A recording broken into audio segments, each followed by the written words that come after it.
Ladies and gentlemen, welcome once again to the Packernet Podcast. I am your host and resident panelist, as always, Ryan Schlipp. Check us out online, packernet.com. Find me on Twitter, pack_data. Well, we've got a lot to do here, and it's going to be tricky to figure out exactly what because of the timing and whatnot. I'm feeling the urge to do as much coaching stuff as is possible because that's news that's going to be resolved sooner than later. With that said, though, there is a lot of other things that I do not want to neglect, the NFL draft being one of them. The Shrine Bowl, as I mentioned, has been going on, and we now have people showing up to the Senior Bowl, which is the real big event. And in the midst of all this, there is, as I've said before with the NFL draft, the amount of news is staggering. It's shocking. The amount of, if you wanted to get into all the notes about all the prospects, we're doing all the things, all the rumors, all the this and that and the other thing, it is incredible. So I want to make sure we cover that. I want to kind of give an overview of what we've learned from the Shrine Bowl. There are some news and notes things to get to. And then there's just sort of a general thought. You know, I'm going down a path. I'm like, okay, we'll do the draft. We'll do this, we'll do that. And as I'm just kind of going upstairs, grab a little cup of coffee, you know, recharge the bat. I had a thought occur to me, and I started just kind of running through it. And I'm like, all right, I got to get going on this. Start pulling some data, doing some manual entering of some information. That didn't help hardly at all. It's like, well, do I start over? It's like, no, let's just get started. We'll at least get the initial concept out there, and then we'll try to dig in and play with the numbers a little bit. It was mostly to sort of support what I was saying, but it just got sloppy, and the point will remain without the example. So why don't we start with the news and notes? And as good a place to start as any is to announce to everybody the Pro Bowl is a freaking joke. It always has been. It's why when people talk to me about, Gutekunst is no good because look at how few Pro Bowlers, all pro, this, that, or the other. I understand that if you don't have like subscriptions to different sites or whatever, you don't have access to better data. And even if you did, it would take quite a bit of time and data parsing and whatever else. So this is about as good as it gets. But I'm just not going to take you very seriously if that's the best that you can come up with. Because the Pro Bowl, the voting and all that stuff is a complete sham. It's a joke. It's stupid. Just like MVP is stupid. All these things are stupid. They're all a little different, but they're all kind of the same. They are, uninformed people meets popularity contest nonsense. MVP, all pro, all that stuff. There are 50 people who are sports writers that come up with this nonsense. They are consistently getting things wrong. The MVP vote is the dumbest thing in the world. It is, which quarterback, won the most games, threw for the most touchdowns award. We just had a guy break the sack record. He wasn't even in consideration for crying out loud. Same with offensive and defensive player of the year, right? Well, the guy that broke the sack record gets defensive player of the year because defensive player of the year is basically who got the most sacks or the most interceptions or something to that effect. Offensive player of the year, receiver that got a bunch of touchdowns. I mean, who freaking cares about that crap? Not to say there's no correlation. If you get an all-pro nod, you're probably a really good player. But there's a lot of players that are getting these things that aren't deserving, and there are a lot of deserving players that are not getting these awards. But I think the dumbest is the Pro Bowl. Not just the event. It's not just the game that nobody watches. I think the biggest endorsement of the 50 media members is the fact that when you turn it over to coaches, players, and fans, it gets significantly dumber. Which is also why when I hear arguments about how smart players are and coaches are and all that stuff, that's 2/3 of the voting for the Pro Bowl. Do you know who's going to the Pro Bowl? Keyshawn Nixon. Now, I'm going to be fair to Keyshawn because this is not at all the most egregious thing that's happened. If you look at the NFC cornerbacks, for example, if we go based on PFF coverage grades, just as a starting point to kind of go through, Witherspoon is number one. He's in there. He's getting replaced, which is why Keyshawn is playing, okay? Next is Mike Jackson. There's no reason Mike Jackson shouldn't be a Pro Bowler. I don't know what the problem is here other than he's an unknown commodity. But he has the second highest PFF grade among corners in the NFC, second highest coverage grade. He has 5 interceptions, which is higher than like anybody in the top 15, basically, of cover guys. And he has 11 pass breakups. It's pretty remarkable. He should be a Pro Bowler, and he certainly should be the guy to have replaced Witherspoon. Okay?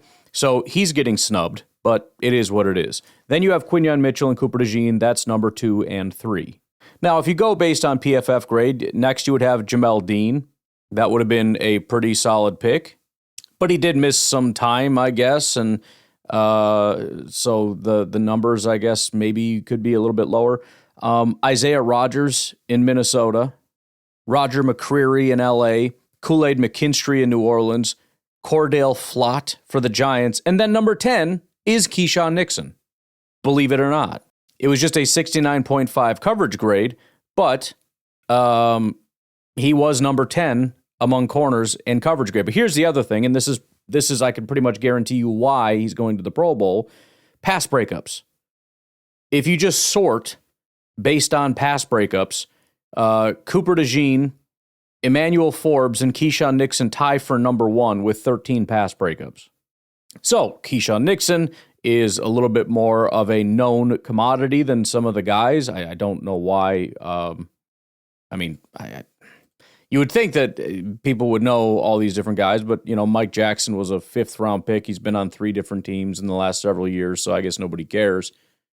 Jamel Dean felt obvious, but it's not massively egregious. You put maybe 3-4 guys in front of him, but whatever. How about this one?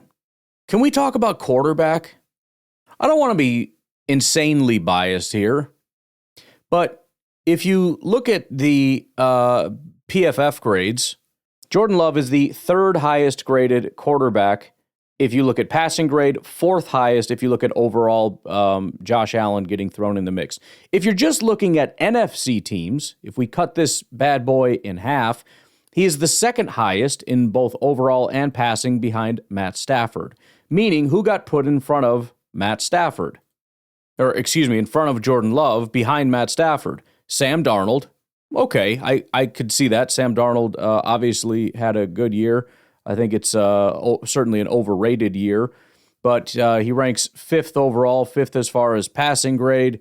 He has the 5th most yards. He has the 5th most touchdowns. And then as far as interceptions, he's thrown the most interceptions of anybody in the NFC. We're just talking NFC here, by the way. So he's 5th in all those categories. But there's a lot of hype behind him. Everyone seems to think he's super fantastic.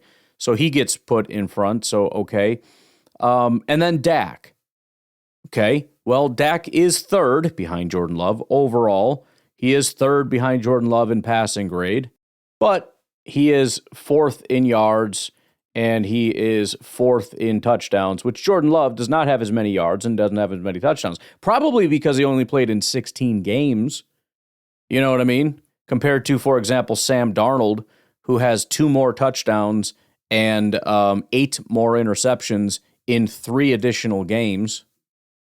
And since Sam Darnold is not playing, they need a replacement. So it's like, okay, if you're forcing Dak and Darnold, I guess, in front of him, he's got to be next. Who in the world would you put next? Just based on talent, it's got to be Jordan. Except it's not. It's Jared Goff. Why? Stats. He has the 2nd most yards, the 2nd most touchdowns. He's not the next best quarterback, but he is the next best in terms of just raw statistics. And so that's why he gets put in as a replacement. But do you know what the absolute most egregious example of this is? The AFC quarterbacks. Let's take a look real quick. The AFC quarterbacks, We'll get rid of this, switch over to AFC. Come on, go away. Oh, clear. That's what we wanted. If we look at PFF, Joe Burrow is the top quarterback. Is he in there? No, he's not. Well, he only played 8 games, so I guess that's fine. Next best, Josh Allen. You betcha. He's right there, top of the frickin' thing there. Number 1 guy. Next on the list is Drake May. Boom, nailed it. Okay. Next on the list, and just looking at PFF grade, is Trevor Lawrence. He didn't make the list. But then is Justin Herbert after that. Pretty fair. I think Trevor maybe got snubbed a little bit for Herbert, but otherwise pretty much nailed it. But guess what? Drake May has to sit this out. He's going to the Super Bowl. So who's going to replace him? Well, obviously it's Trevor Lawrence. 4,200 yards, right? 32 touchdowns. 4th highest graded guy. I mean, if we're not putting Joe Burrow in for whatever reason, because he just apparently can't because he played 8 games, then it's Trevor Lawrence. Or maybe you could make the argument that it should be Bo Nix. He's injured, but, as like a token thing, hey, Bo Nix is the guy or something. You could make that case. Otherwise, let's be honest, though, it's Trevor Lawrence. That's the answer. He's the guy, right? No, it's not. Okay, and it's not Nix and it's not Burrow. No. Okay, I know who it is. It's Pat Mahomes. It's Patty, right? Didn't have the greatest year in the world, but he is the next highest graded via PFF. Still threw for 3,587 yards, which is more than anybody else remaining on this list. 22 touchdowns, which is more than anybody but one guy, which we can talk about in a second. Is it him? No, it's not. Okay. Well, the only guy that threw more touchdowns than him was Aaron Rodgers. Is it Rodgers? He threw a similar amount of yards. His grade was a little bit lower, but I could see that, giving Rodgers a little nod here. More yards and touchdowns than just about anybody. Is it Rodgers? No, it's not. Okay, all right. Lamar! It's Lamar. Everybody loves Lamar, right? He's got the legs, he's got the arm, he can do it all, right? He only played 13 games, 2,500 yards is pretty low. 21 touchdowns is something, right? 74 grade. It's Lamar? No, it's not Lamar either. Okay, all righty. Let's look at the yards here. Total yards. Bo Nix, Justin Herbert, Pat Mahomes, Stroud. There you go. He didn't grade out very well, but 3,500 yards, 21 touchdowns. Is that the guy? Nope. Okay. Continuing. Let's sort by touchdowns here, okay? Let's see. May, Lawrence, Allen, Nix, Herbert, Rodgers, Mahomes, Lamar, Stroud, Tua. Probably not, but Tua? No. How about Daniel Jones? He's next and has 3,100 yards. Is it him? No. Okay. How about Geno? 3,000 yards, 19 touchdowns. Nope. Okay. How about Flacco? He has the next most touchdowns, 2,400 yards. Or Cam Ward. They both have 15, right? Cam Ward is terrible, but both of them have 15 touchdowns. Cam has 3,100 yards, though. Nope. Okay. Understand now, the only people remaining that have thrown for 1,000 yards or more are Justin Fields with a 67 grade and 7 touchdowns. Is it him? No. Okay. The only guy left that has thrown for over 1,000 yards, it can't be, because he's thrown for 1,400 yards, 7 touchdowns, 10 interceptions, has a 44 grade and 42 PFF passing grade, which is the second lowest of any quarterback in the entire AFC, ahead of only Brady Cook. So it can't be him, right? Except it is him. It is him. The worst, probably the worst statistics, easily the worst statistics of anybody that's thrown over 1,000 yards. And that's the guy that's going. And it's Shedeur Sanders. Oh my Lord. Shedeur Sanders over Trevor Lawrence. 4,200 yards, 32 touchdowns, 14 interceptions, 84 PFF grade, 81 passing grade. And Shedeur Sanders is going to go. What in the hell are we even doing? Who voted for this? I have a hard time believing, considering it's split up between fans, coaches, and players, that fans were so ravenous for Shedeur Sanders that carried it. I get that there's not a lot of Jacksonville fans and whatnot, but there's got to be enough intelligent players and the bottom line is there had to have been players and coaches that participated in this nonsense in order to get us to where we are right now. Now, the only other thing that could make sense is the NFL put its finger on the scale because it's just desperate for views and it wants to see Shedeur Sanders at the Pro Bowl to try to get views. But this is the dumbest pile of crap I have ever seen in my entire life. The Pro Bowl is a joke. They should scrap it. Nobody watches it. Nobody has ever watched it. The Pro Bowl is stupid. It's always been stupid. Nobody wants to watch. In theory, it's awesome. What happens if all the best players go on a team against all the best players? That's cool, except they don't actually play football because nobody wants to get hurt. And so it's not a thing. It's not anything. And nobody cares. So nobody watches it. And now we've got a complete mockery of a system of who's getting in. And some of this stuff is ticky-tack. I can live with Keyshawn going. I can live with Jordan not going. I think that both of those things are probably incorrect. And there's a bunch of other nitpicky things as you go through that I would probably change. But this is insane. This is one of, if not the worst quarterbacks in the entire NFL going to the Pro Bowl. I don't know what there is to even say about that. They need to scrap the Pro Bowl, find something else, bring back, the quarterback competition thing, bring back like games. And I think they have that actually at the Pro Bowl. I don't know because I don't watch it, which means they're listen, the NFL's done a fantastic job with a lot of things. It's doing great with the NFL. It's been insane with the NFL draft. Fantasy football is out of control. They've got these things that people are insanely drawn to. We love it. The Combine. I think they've kind of botched the Combine a little bit, but we love it. And if they could figure out a way to make it a little cooler rather than ruining it, which they kind of did, we all want to watch the Combine. The Pro Bowl is a disgrace. It's never going to be a good thing, and they need to get rid of it.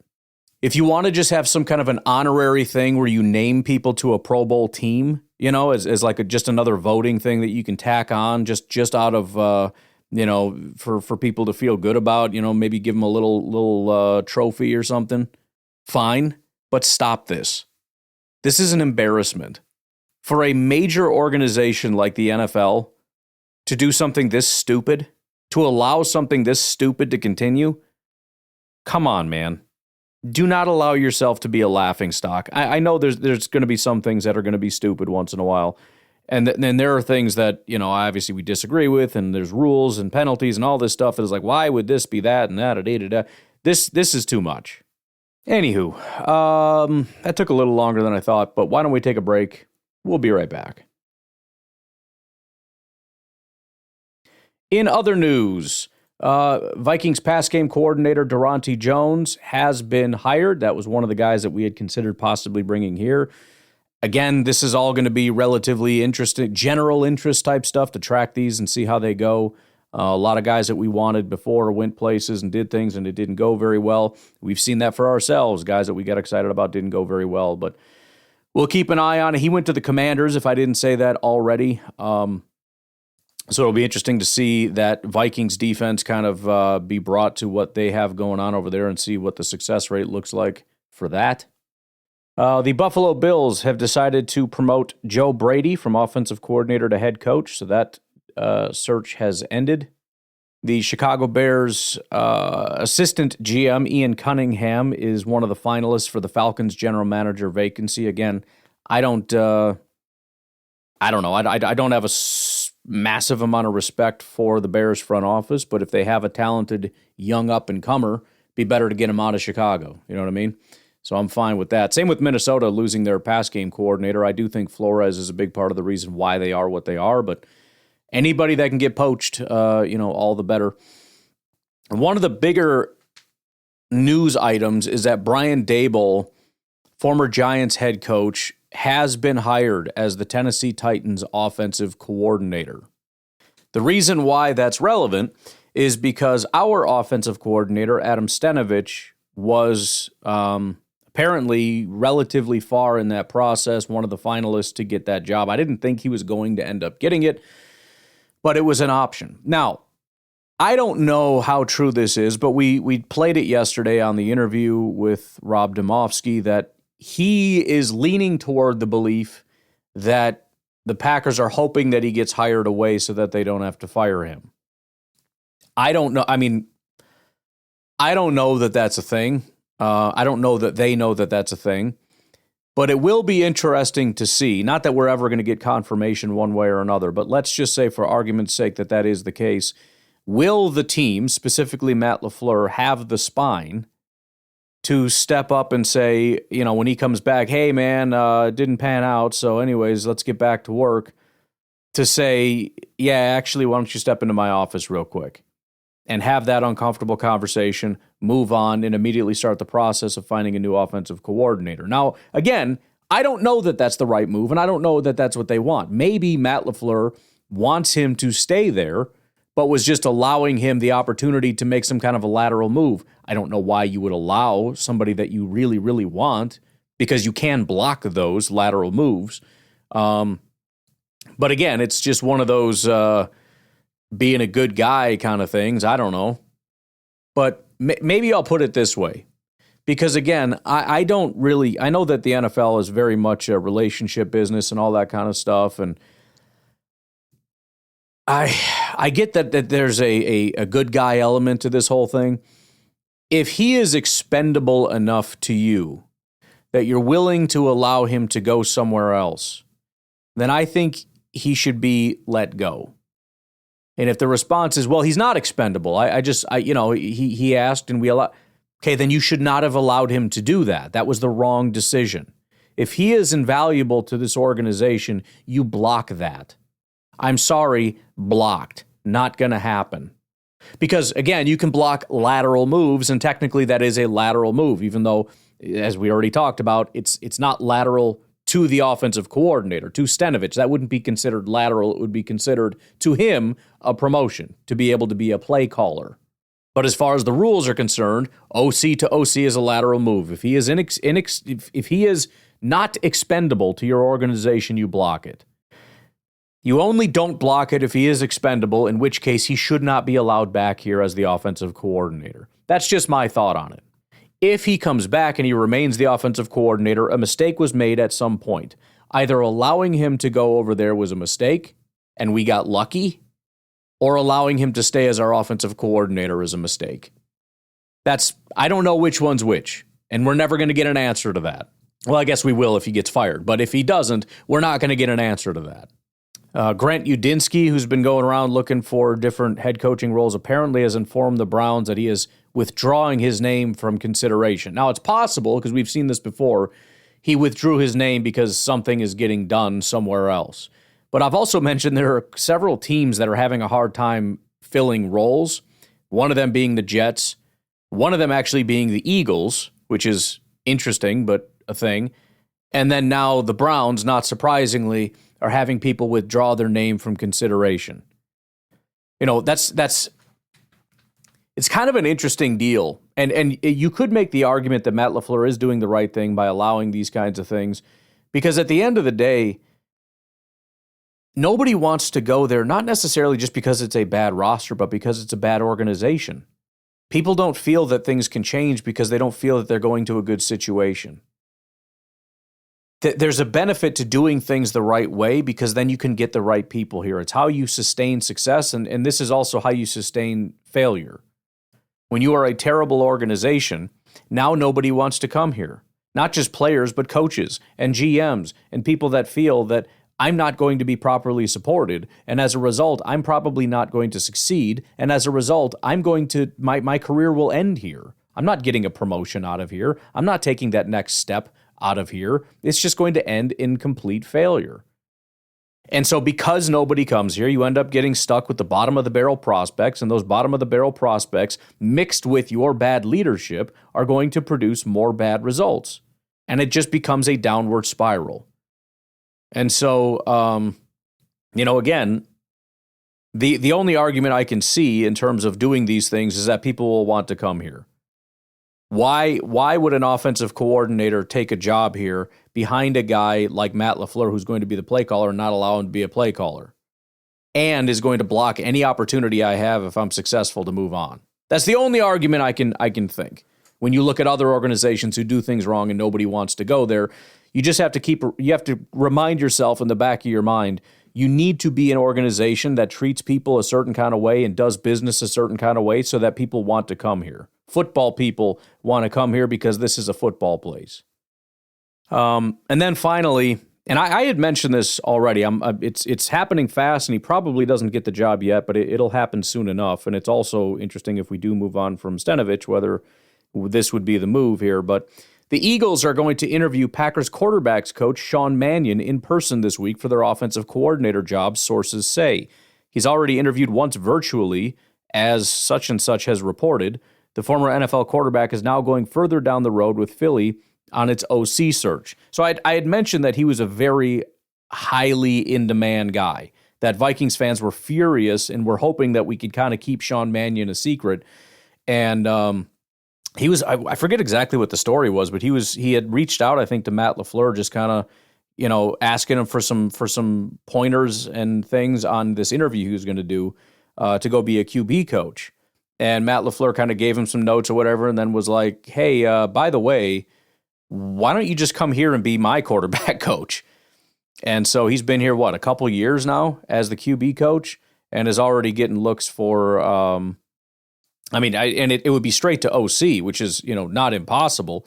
But, you would think that from there, maybe you go to pass game coordinator or something. I don't know. But, yeah, I mean, he went from quarterback to QB coach to OC potentially in like 3 years. So this has been kind of expected. He is a highly in-demand guy that either we move quickly and get him. I mean, Matt LaFleur can do it a second time and say, never mind, we'll do it. We'll bring you on.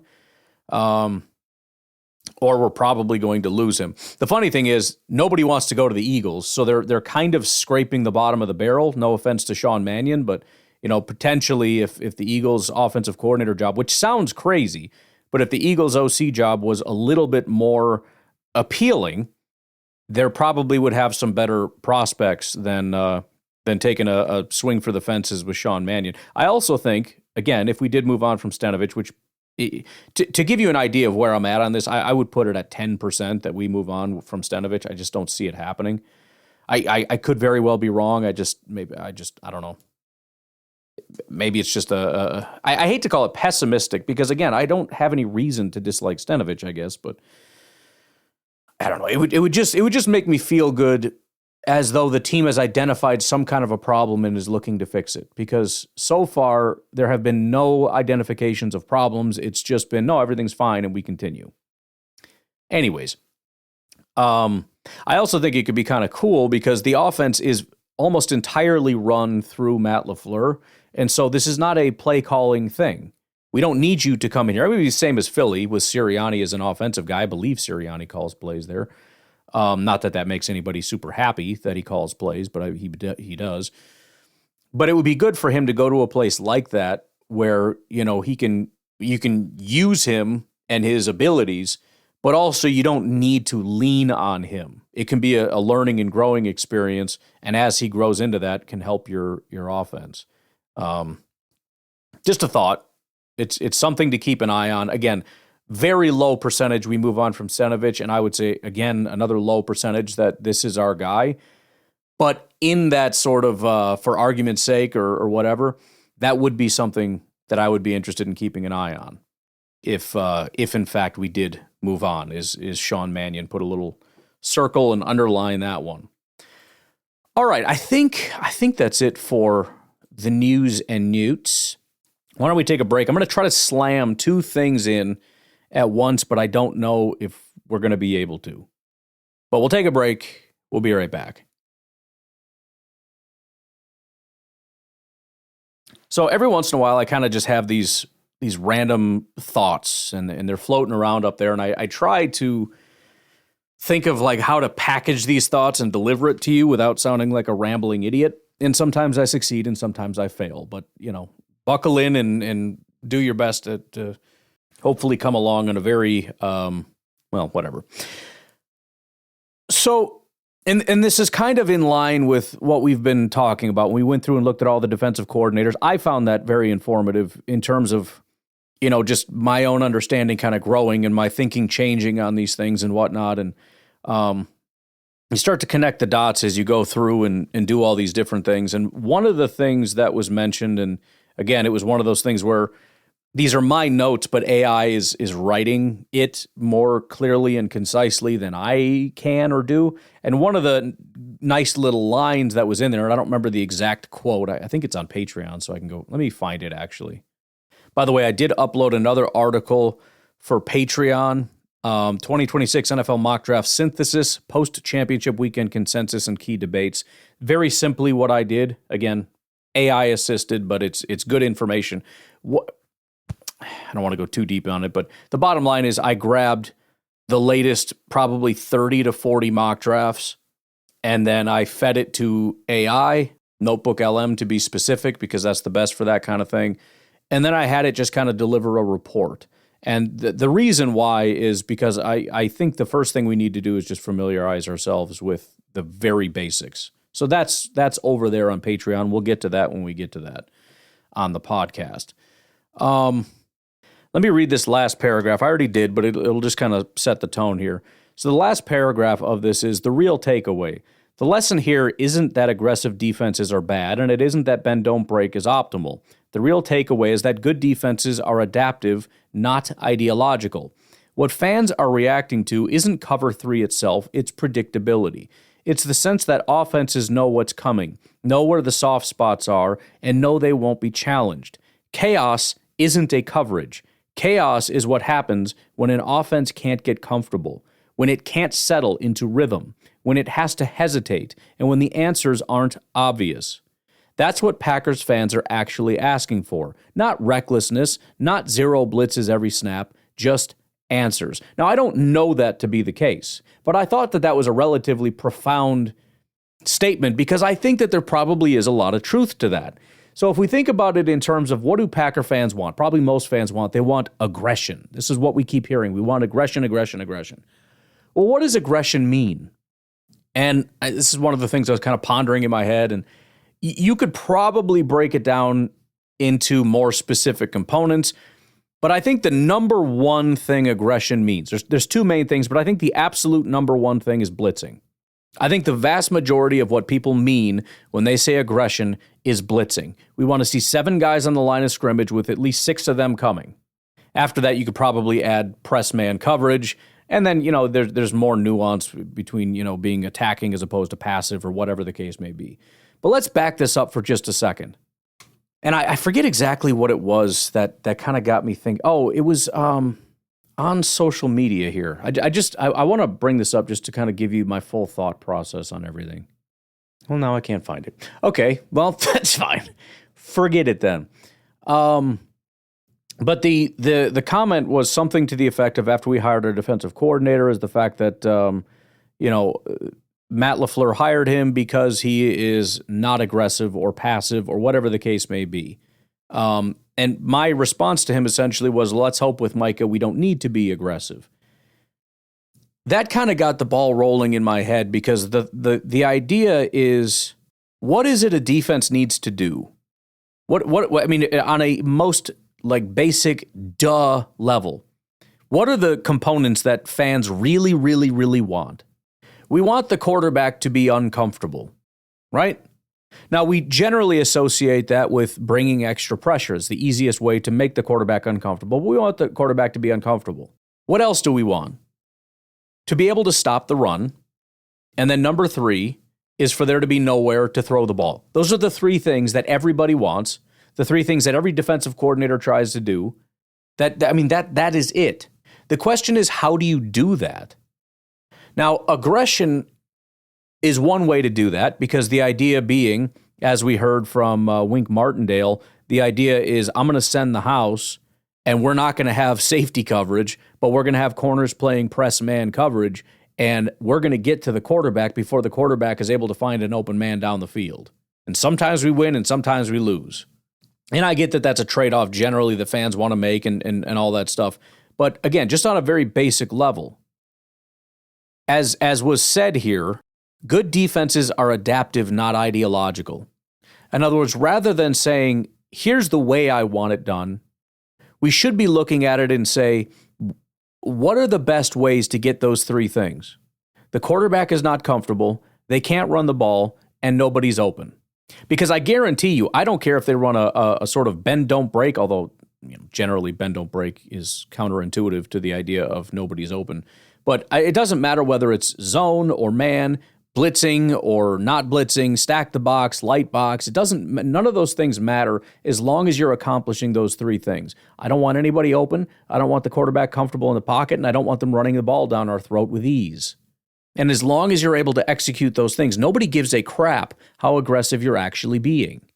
Which leads me to the run defense part is kind of a separate deal. And we've already talked about this, but I want to bring it up again because I think it's relevant to this situation. And I have not looked at the Eagles yet, but I'm going to, and I think that this is a big part of the equation when it comes to how they got so many sacks. And it's interesting because, again, Gannon is a what guy? He's a coverage guy. He's a DB guy. He's not a front guy. So why is it all these guys up on the front are having so much success? Let me ask you a different question.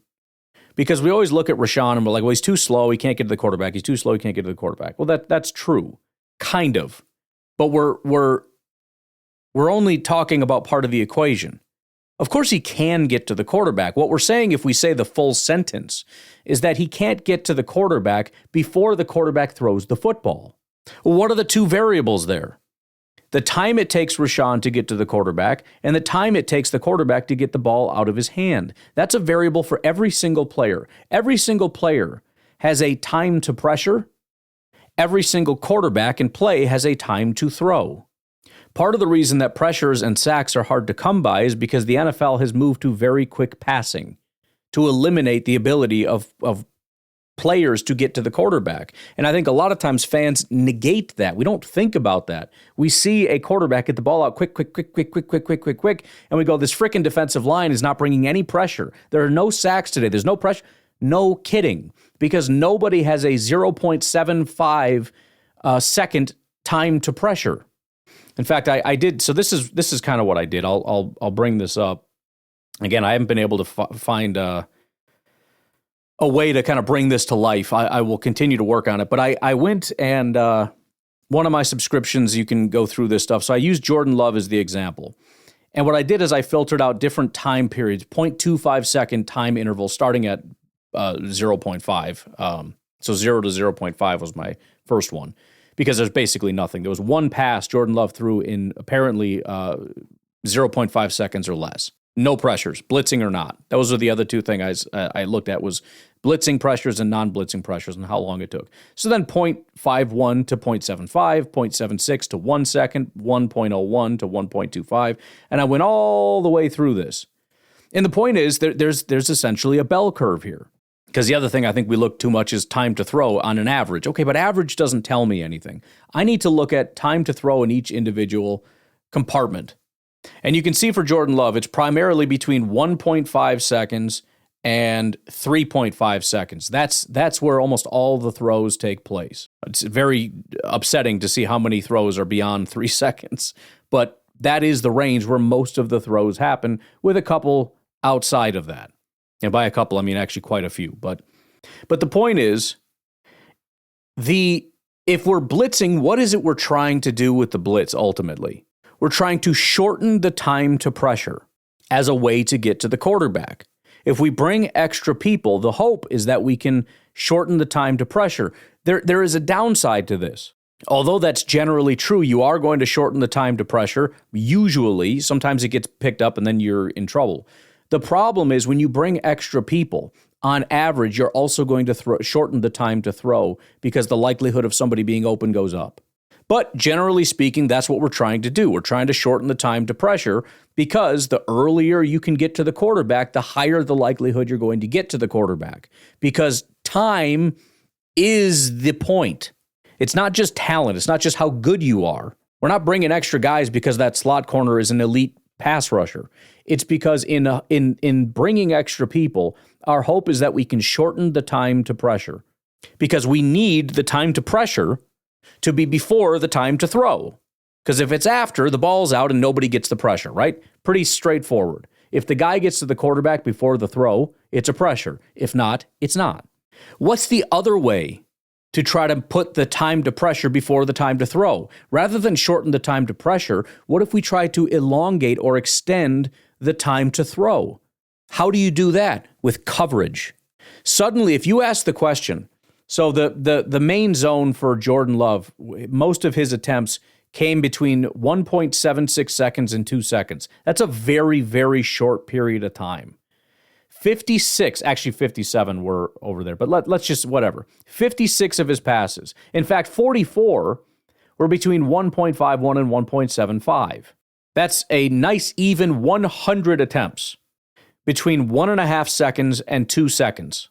Now, if I were to just hone in on that period, very few people, pass rushers, are going to get in there in that amount of time. It's possible. It can be done. It has been done. Micah Parsons can probably do it. But I would guess the best way to actually do that would be to try to send a linebacker up the middle. If I knew for a fact it's going to be between 1.5 and 2 seconds that ball's coming out, and you had to get somebody there, blitzing would make the most sense because it's going to give you that opportunity to hopefully get somebody unblocked, because it's a very difficult thing to get to a quarterback in that short amount of time. But in my opinion, the easier thing to do is say, rather than try to get somebody there in under 2 seconds, why don't we try to extend how long it takes for him to get there? And we do that by making sure nobody is open. So if you're talking, and here's the other thought I had, because if you look at it, there are passes, as much as this makes me sad, they go all the way up to 6 seconds. Jordan had 2 passes between 5.76 and 6. Between 5 and 6 was 5, 6, 7, 8, 9, 10 passes between 5 and 6 seconds. There were 14, 15, 16, 17, 18 passes between 4 and 5. So what, 28 that were 4 or more seconds? The point is, if you're trying to shorten the time to pressure, if you're looking at 2 seconds or 2.5 seconds, how much can you actually shorten that? What is the actual fastest you can expect somebody to get there? I suppose an unblocked linebacker on the line can get there in probably about a half a second. The fastest pressure Jordan faced was a blitz pressure in between 0.76 and 1 second. Otherwise, the only time you saw like multiple, so there were 2 pressures under 1.25 seconds the entire season. Both of them were blitzes. So you could potentially get that. But the point is, the window you can shorten that time, there's only so much you can actually shorten that. But think how much you can extend time. You can extend time indefinitely. Doesn't it make more sense to try to extend time rather than compress time, these little tiny microseconds? Instead of letting Micah Parsons get there in 2.5 seconds, we're going to blitz and hope to get there in 1.5 seconds, see if we can shave a second off. Maybe we can get a linebacker there with less than a second. When again, the question on the other side is between Lucas Van Ness, Devontae Wyatt, Micah Parsons, and whoever the other defensive tackle is, Rashawn Gary, Lucas Van Ness, if we have Rashawn, whatever. What if I told you you had 3.5 seconds or 4 seconds or 4.5 seconds to get to the quarterback? How many sacks do you think a guy like Rashawn would have? Or Van Ness or Micah Parsons? I can tell you right now, you give Micah Parsons 3.5 seconds per throw, he is going to shatter the sack record. So I understand that it's annoying even if a pressure gets there after 4 seconds, it's annoying because he sat there for 3.5 seconds scanning the field and nobody was able to get there. And it pisses everybody off. Like, this is ridiculous. It's not good. But I can tell you right now that quarterback is not going to be very comfortable when he can't get anybody open and Micah Parsons is freaking hunting him. Not to mention, again, Wyatt and Van Ness and all these other guys with occasional blitzes coming once in a while, and you don't know when that's coming. The discomfort from getting hit and chased all day long, even if you're comfortable in the pocket for 2 seconds, is still going to make you very uncomfortable. So again, there are essentially 2 ways to accomplish the same thing. We can shorten the time to pressure, or we can extend the time to throw. And I think more people, what they really want is to play coverage. Because When you have a guy like Micah Parsons, you have a guy that already shortens the time to throw. He's going to get there in a certain amount of time. So now we can focus on playing coverage. I know everybody wants to send blitzes, but Micah's already going to bring that pressure in, let's say, 2.5 seconds. And again, you can only compress that so much. The average time to pressure when you're going to bring a blitz is not going to be that much lower than what Micah Parsons can do by himself, even against a freaking double team. And so instead, what we'll probably see, what we probably should see, and what I'm guessing the reason why you saw a record number of sacks from that defensive line in Philly isn't just because he got these guys, elite one-on-one reps and he's such a good coach, he taught them how to do all these things, and then when he left, they just forgot how to do those things. I'd be willing to bet a lot of it has to do with his coverage on the back end. And giving these guys just that extra half a second makes a massive difference. How you do that, I don't know. But it's the point that chaos and aggression, or whatever you want to call it, can come from rushing 4 and dropping 7, especially when you have a Micah Parsons. Now, the run defense piece, I don't know. And I think it's why, you're going to have a guy like him, Gannon or anybody else. We've been trying this for years, going back to Pettin, desperately trying to find defensive tackles that can stop the run. But I think it's why it becomes a top priority. I mean, corner is going to be a big priority. I mean, he's going to focus on coverage and all that stuff. But when you're dropping 7, you can, have a little flexibility there. But I think one of the main focuses is going to have to be finding that one tech, that guy next to Wyatt that can play run defense and do it well. Because at that point, what can't you do?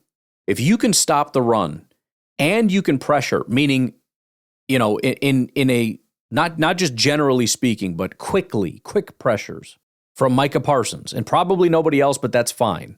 As long as you can manufacture ways to get him to the quarterback, you're good. And then you can cover primarily because of quantity, right? 7 guys, including your corners who are your linebackers who are and your safeties who are pretty good. The run defense becomes the question. And that's where, again, I think finding a dominant run defender in the middle, which we do not have, would go kind of a long way. So, anyways, again, just a thought. Why don't we leave it at that? I do have some NFL draft stuff to talk about, but we'll just save that for tomorrow. We'll do kind of a wrap-up of all the news from the Shrine Bowl. The Senior Bowl is going on, although there's a lot of logistical issues right now because of weather. So I don't know exactly how that's going to go. I don't know if we're going to have people not able to show up or what, or showing up late or whatever the case may be, but I guess things are really bad out there with the weather. It's honestly not that terrible here. I mean, it's like 0, but that happens every year. I guess it's, I don't know if it's because it's hitting the South real hard or what exactly the issue is. I haven't been paying attention. I'm disconnected right now from the news, I guess. But anywho, we will leave it at that. You all have a great rest of your day. I'll talk to you later. Have a good one. Bye-bye. 44, 44, looking like a star walking through the door.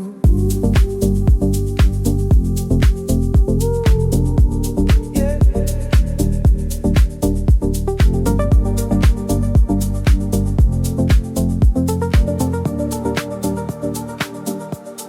Trevor sitting home, 32 touchdowns.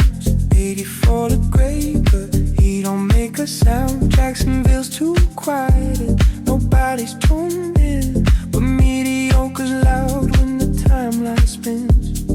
Coaches had a vote too, players knew the truth. Everybody signed off on the lie. Call it entertainment, call it do or die. Pick me for the show. Numbers don't matter when you got the glow. 44, 44, looking like a star walking through the door.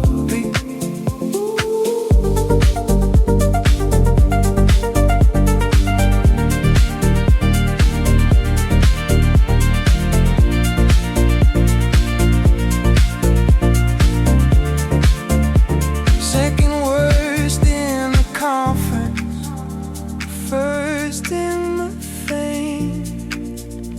They don't watch the tape.